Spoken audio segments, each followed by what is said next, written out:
All right, today we're going to take a look at a really bold new vision for education. It's called ExelAcademy.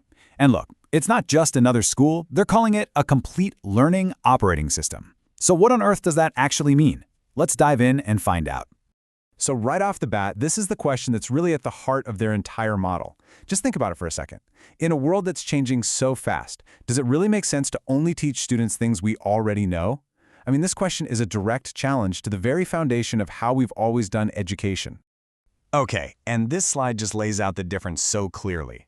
You've got the old way on one side. You know, the stuff we all remember. Static worksheets, endless lesson prep for teachers, and tests that are all about compliance. Then you look at the ExelAcademy way, and it's a whole different ballgame. We're talking AI tutors, real-world outcomes, and proving you've actually mastered something. It's a massive shift in thinking. So, what's the actual problem that a model like this is trying to solve? Well, ExelAcademy has a name for it. They call it a crisis of relevance. And this isn't just a surface-level issue. It really gets to the core of how our current education systems are built. You know, if you really think about it, most of our education systems were basically designed for the industrial era. They were built for standardization, for predictability, kind of like an assembly line. But the world we live in today, it's messy, it's unpredictable, it's anything but standard. And that creates this huge structural mismatch, right? What kids are learning in school just feels completely disconnected from the real world they're actually going to live and work it. Okay, so if that's the diagnosis, what's the prescription? Well, this is where ExelAcademy proposes its solution, a brand new operating system for learning. And the key here is that it's built from the ground up specifically for the world we're living in right now. And that term, learning operating system, is so important.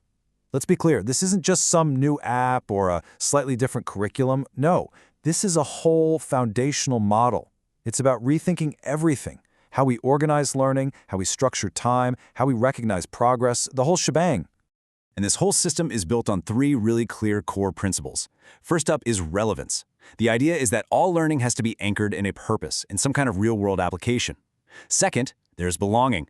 Here, the ecosystem values what you contribute, not how you stack up against everyone else. And finally, and this one's huge, is mastery. You move forward when you've actually proven you understand something, not just because it's Tuesday and it's time to move on. Now you might be thinking, okay, this sounds innovative, but is it just out there on its own? And the answer is no. This is really important. Even though it's a new approach, it's still grounded in established, globally recognized standards. We're talking about alignment with things like the UK National Curriculum, the IB frameworks, even principles from the Finnish system. This ensures that what a student learns is credible, portable, and actually recognized around the world. All right, so that's the big picture, the philosophy behind it all. But what does learning actually look like on a practical, day-to-day basis? Well, it all comes down to something they call the 2080 learning engine. This donut chart breaks it down so simply. See that smaller slice? That's the 20%. That's your focused academic instruction. You know, getting the core foundational knowledge. But then look at the huge chunk, the other 80%. That is all about applied learning and project work. It's about taking what you just learned and immediately putting it to use. So let's break down how that 20-80 split actually works. The 20%, that's handled by what they call Excel tutors. Think of these as super smart AI-enabled tools that deliver the curriculum and, crucially, adapt the pacing to exactly where you are. Then you've got the 80%, and that's the Excel quests.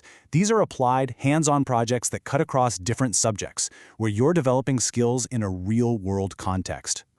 And just to give you a feel for what these quests are all about, they cover themes that are incredibly relevant today. Things like entrepreneurship, sustainability and global systems, leadership, AI and future tech. You get the idea. The point here isn't just to hand in an assignment. The real goal is to build tangible skills and create actual evidence-based outputs that matter in the real world. Okay, so you're hearing a lot about AI here, right? AI tutors, AI-enabled instruction, and that naturally leads to a big question. What about the human teachers? Are they just gone? Well, the model is incredibly clear on this point. It is AI-enhanced, but it is always human-led. The whole thing is built on what's called a human-in-the-loop architecture, and it's a pretty simple but powerful idea.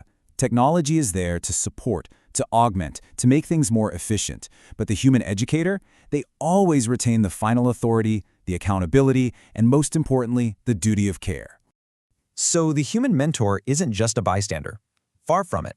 They have a really crucial active role.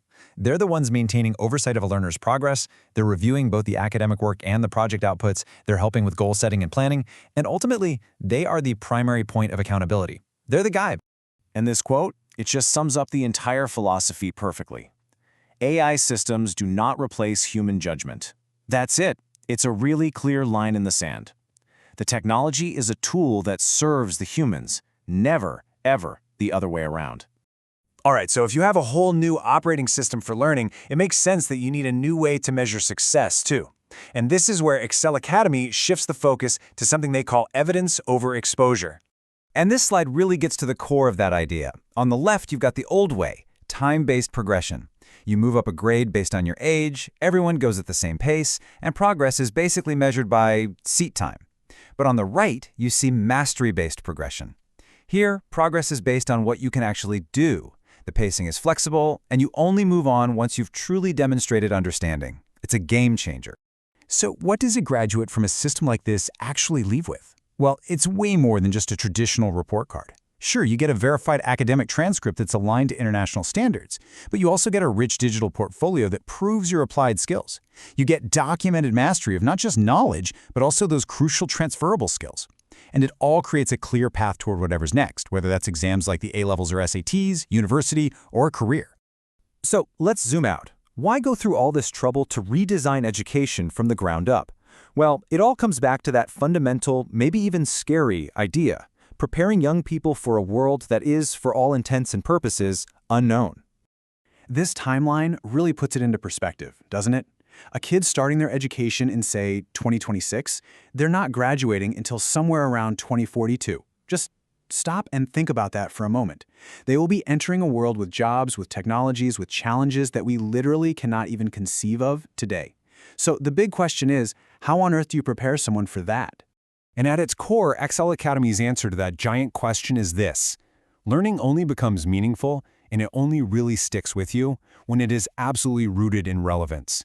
When a student knows why they're learning something and can see how it connects to the world around them, that's when it becomes durable.